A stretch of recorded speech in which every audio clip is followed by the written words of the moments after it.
Hey, my name is Akash Thakkar. And I'm Ryan Ike. And this is Oh no! How to Thrive as a Creative During the Calamity. So before we get into anything, let's start with a little story. Those of you who were born or lived in North America for a really long time, you probably know about Niagara Falls, which is a huge set of waterfalls that spans the border between USA and Canada. If you're born anywhere near the border, you have to go. It's like a tourism rite of passage. But in the 1960s, they turned it off. A corps of army engineers came together and actually shut the waterfalls off because they wanted to see if they could give it a facelift and repair stuff around it.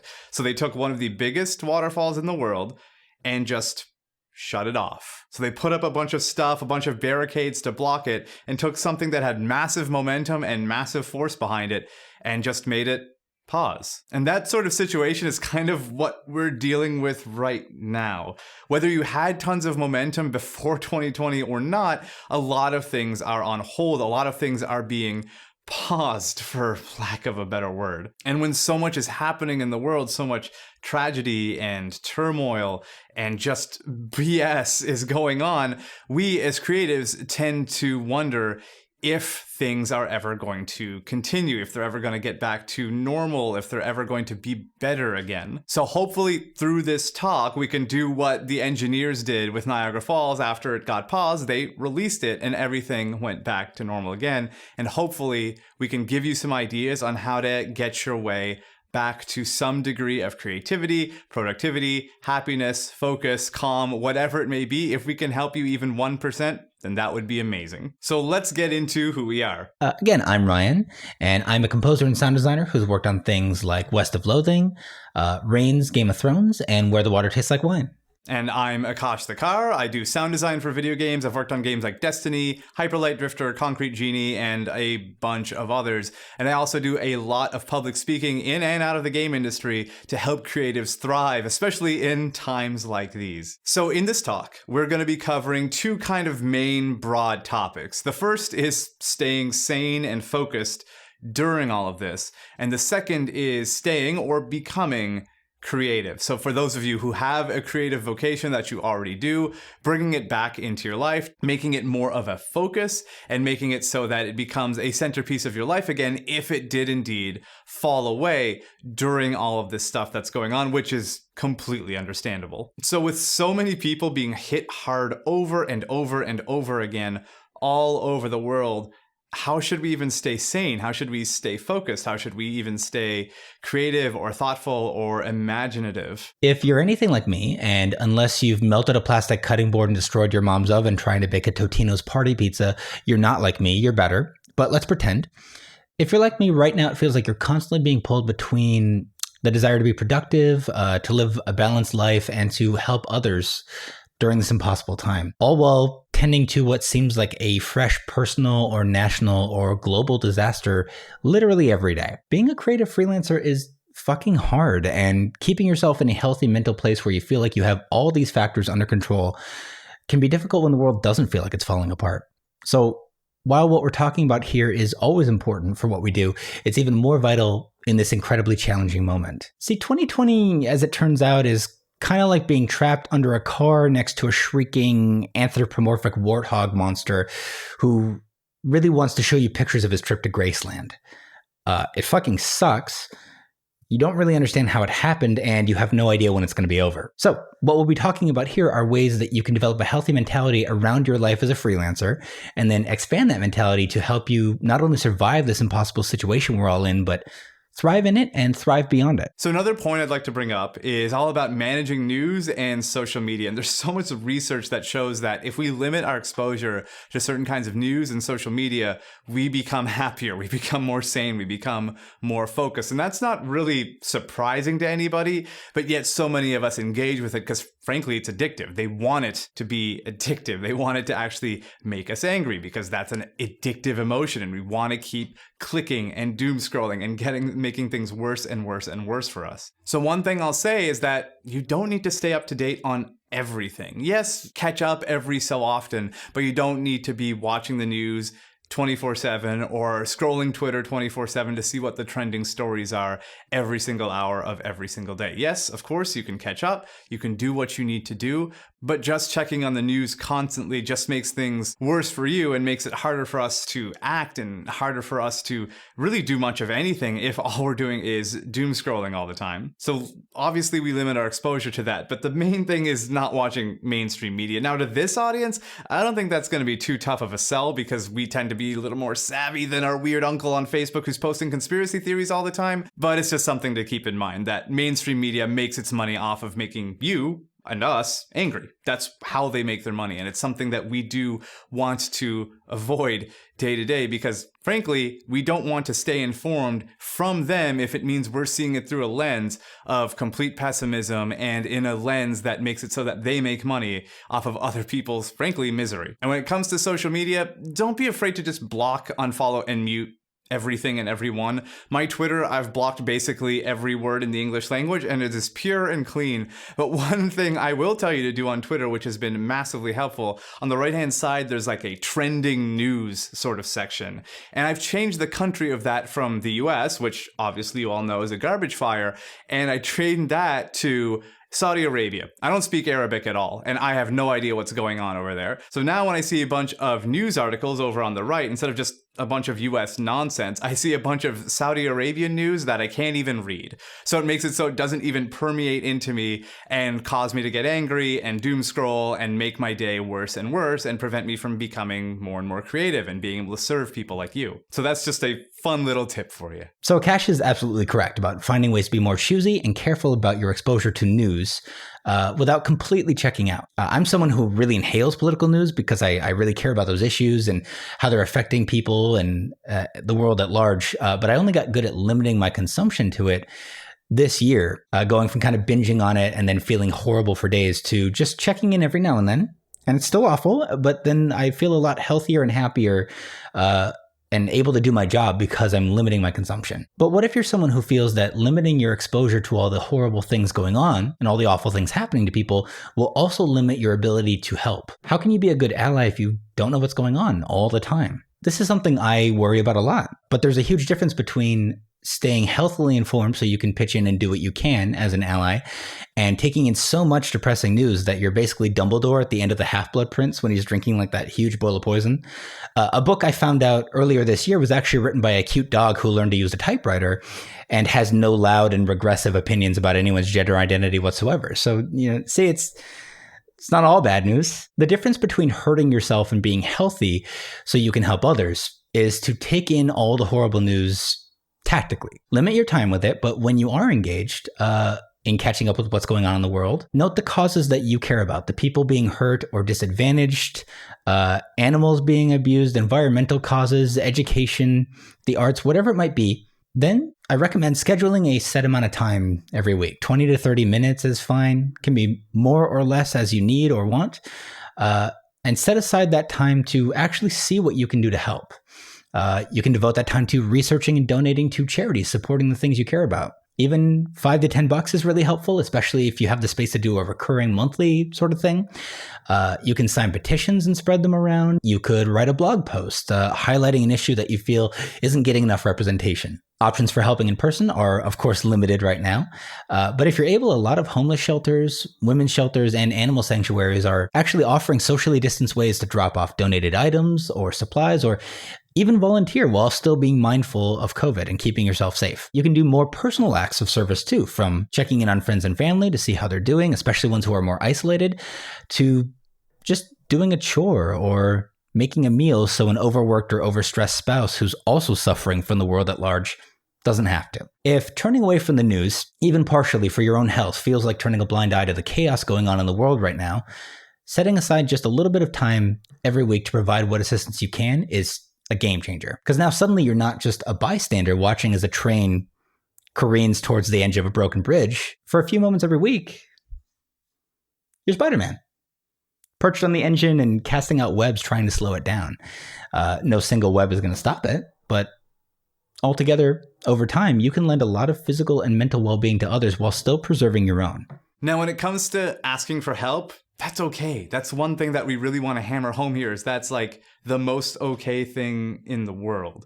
Asking for help is actually a very noble thing to do instead of keeping it all inside, because no one can help you unless they know that you need something from your friends, your family, a professional, whatever it may be. And one thing we do want to make very clear is that you're never a burden if you reach out, even if it's something that you feel isn't a big deal. Like maybe you're just dealing with sickness of a pet or something like that. And compared, quote unquote, to the rest of the world, you may think, oh, but that's not so bad. I'm not dealing with something as bad as everyone else. That may be true in some level, but also if you're feeling it, if it is sad, if it is getting in the way of your day, if it is making it so that you can't function as well as you were, then that is worth reaching out for. It is a-okay to ask for help, even if you feel that the thing that you want help with isn't as big as other things in the world. Even reaching out, people will be happy to help you. Friends are thrilled to help you in those sorts of circumstances. So 2020 feels like being dragged to see Cats in theaters, except the projector doesn't work right. So the movie only moves at 1/4 speed, and then it freezes right when Idris Elba is spinning butthole first into a midair cartwheel. And during this trying time, I felt overwhelmed, unprepared, or just not able to handle things a lot. And 99% of the time when I felt that way, asking for help, whether that was a friend, a colleague, my wife, someone I just knew decently well on social media, that solved it. We developed this unfortunate habit of trying to do everything ourselves. And then when that doesn't work, when it falls down, we try to fix it ourselves. And you'd be surprised how often simply asking someone for help just is the answer. If you're worried about bothering people, remember that, like I mentioned earlier, a lot of people are out there actively looking for ways to help, whether it's globally or nationally or, just interpersonal. And the person who helps you might end up feeling really good to have gotten the chance. So next time life feels like being trapped in a slow motion showing of Cats, instead of enduring it, just consider asking the guy at the concession stand if he'll just turn off the projector for you. Like, I'm sorry, I can't do it. Judi Dench is a cinematic treasure, and they made her look like a fucking monster, and I just can't look at it anymore. And Julio's got you. He's going to turn it off and make the bad movie go away, and you're good. So give it a try.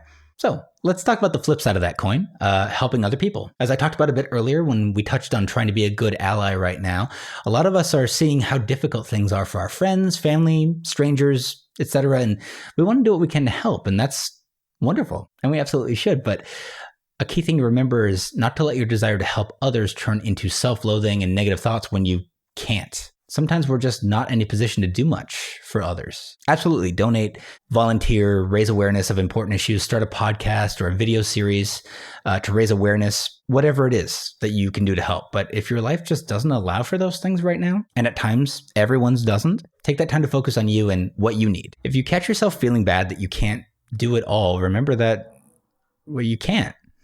Nobody can. Trying to keep your own work and personal lives balanced is already difficult enough without beating yourself up for not taking care of everybody else on your own. So yeah, even if you do want to be a force of good and change in the world, you still need to take care of yourself so that you can take care of other people. Now, you've all heard of self-care. We've heard those words put together a trillion times. But I think there's a little bit of murkiness when it comes to learning about self-care and performing self-care on ourselves. When we do practice real, true self-care, it leads to better creative output, it leads to being rested, it leads to just feeling better overall. But we tend to confuse self-care with self-indulgence. So when we think of self-care, many of us tend to think things like, oh, I had a bad day, something happened, something got in the way, I was late for something, whatever it may be, I'm gonna eat 40 donuts. That's not really self-care, that is more self-indulgence. It doesn't really help us out of the situation that we're in, or it doesn't prevent future bad situations from happening as much as we can possibly control that. True self-care is doing something that will prevent some sort of problem or help us out in a situation in the future down the line, whether it be reading, learning, watching a helpful YouTube video, talking to a friend, talking to a parent, talking to a relative, whatever it may be. That's real self-care. But often we tend to mistake that sort of self-care with things like doom scrolling, getting sucked into social media, overeating like effing crazy, even though I love donuts, I could eat 40 in one sitting, no problem. Those sorts of things don't actually help us, and often we feel worse after the fact. So a good way to practice truly restorative self-care is to pause and really think about what are the things that give you energy. When was the last time you looked up from doing something that wasn't work and you realized that more time had passed than you thought? Now, I want to make clear this doesn't have to be meaningful, just restorative for you specifically. So you don't have to learn to meditate or scale mountains in your free time unless those specific things give you energy and you want to. If taking up soap making and creating custom fragrances for all your friends causes you to get so lost in it that you don't realize what you've done until you've entombed yourself inside a Bath and Body Works of your own design, I mean, that's great. Counterpoint, if binging 8 episodes of Selling Sunset helps you recharge because watching Christine the Human Drama Tornado put on a pair of neon green heels and then ruin 18 friendships before breakfast makes you feel like you can do anything, go for it. The trap we fall into is that we spend our limited free time on things that don't recharge us. Playing a game we're not feeling anymore, picking up a hobby because we've been made to feel like that's what we should be doing right now. So think about what restores you, what gives you that energy back, and lean into it. So let's summarize this whole staying sane section.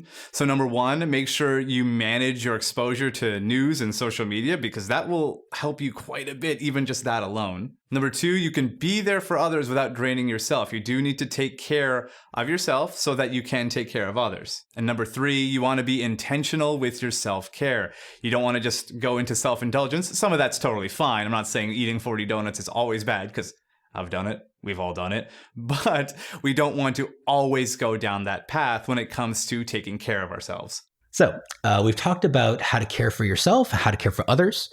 So let's switch to talking about something that might feel even further out of reach right now, which is how do we make stuff? I've talked to a lot of fellow musicians, artists, programmers, writers since this year started, and a common dark thought that we're all kind of having is it even worth it? People need healthcare, they need housing, they need clean air and water and a hopeful future, and it just doesn't feel like my art matters now, does it?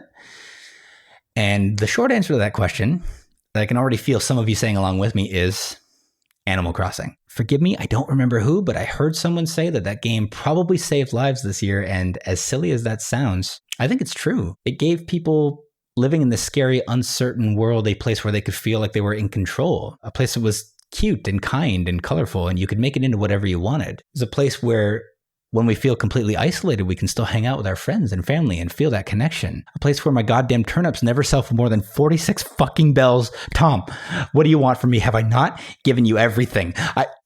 Sorry. Inherent capitalism aside, a game about cute animals did that for people in a time of unprecedented crisis. Art is how we impact the world, given what we do, and you don't know what effect yours is going to have, like what solace it's going to bring people. So it absolutely matters, and I would argue it matters now more than during normal times. So yeah, by not giving up, we're actually able to help others. Like Ryan was saying with Animal Crossing, when people are trapped at home during a pandemic, what are they engaging with? They're engaging with the work that creative people are making. If it wasn't for that stuff, people would be way more bored and way more worse off than they are now. So thankfully, we have creative people who are still creating despite all the stuff that's going on. And I hope that's going to be you as well. So remember, you never really know what comfort or escape or insight someone else will get from your work. And more importantly, you don't get to decide that for them.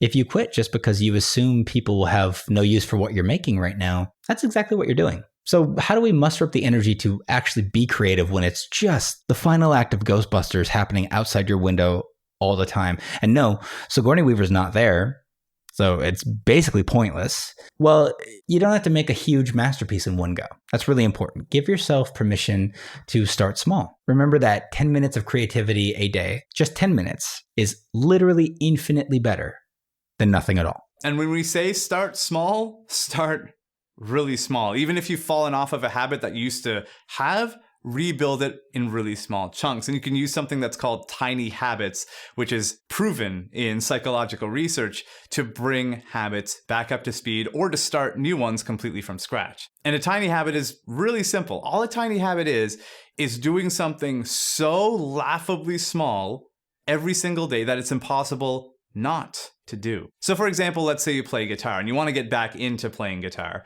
Well, instead of saying, okay, I'm going to practice 6 hours a day, every single day, I'm going to get back to it, I'm going to get into it. No, that doesn't work. We've all tried that. It doesn't work. Instead, we say to ourselves, okay, I'm going to play one chord. And that's it. That's it for the entire day. If you play one chord, if you do one push-up, if you walk around the block or take 2 steps outside, whatever it may be, you win. And of course, the funny thing that will happen is that you play one chord, you do one push-up, you start to think, I could do way more than that. That's stupid. I want to do way more.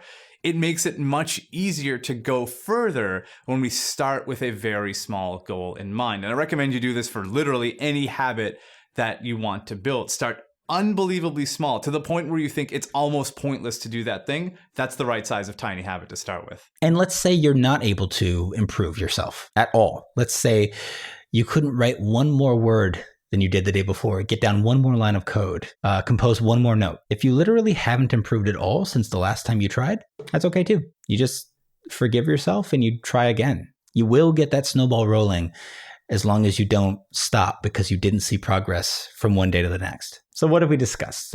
Well, for one, your art could help someone a great deal without you ever really knowing how or where or why. People need that kind of thing now more than in peaceful times. So you making what you make is arguably more important now than it normally is. And doing next to nothing is still better, infinitely better, than doing nothing at all. And your productivity doesn't relate to your worth as a person. Just because you may be on hold, you may be pausing, you may be taking some rest, you may be helping others, whatever it may be, that doesn't mean you're a worse person for not creating all the time. That's not what we're trying to say here. What we're trying to say is that if you do want to get back into that, if you do want to help others, if you feel you have the capacity to do that, here are some ideas on how you start. All right, a couple final takeaways before we close up. I think it's really important to remember that these times won't last forever.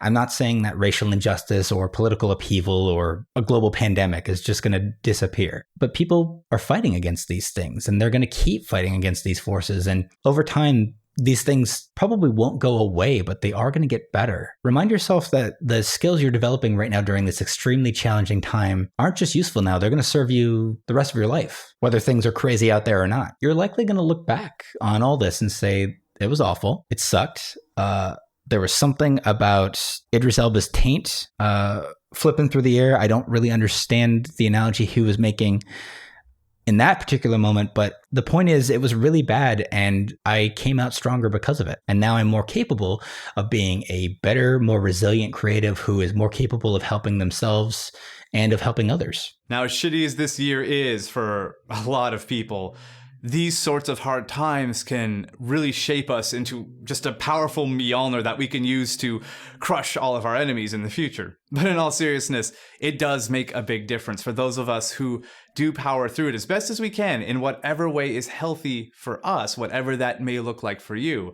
That will make us better people, better able to help in the future, better able to deal with hard times in the future, and better able to stay creative, give relief to others, and even ask for help of others as well. Oh, one more thing. Please, if you have follow-up questions or other unrelated questions, or you just want to say hi, please reach out to us. We always offer, and no one ever does it, but we really are happy to help. So yeah, feel free to hit us up if we can do something for you. Like Ryan said, get in touch, please. So many people come to our talks and then say, oh, I didn't want to email you and bother you. No, here's our contact info. Please get in touch. We are happy to speak to you further. So thank you so much for coming out. Thank you for watching our talk. We really, really appreciate it. Again, please get in touch and we'll talk to you soon.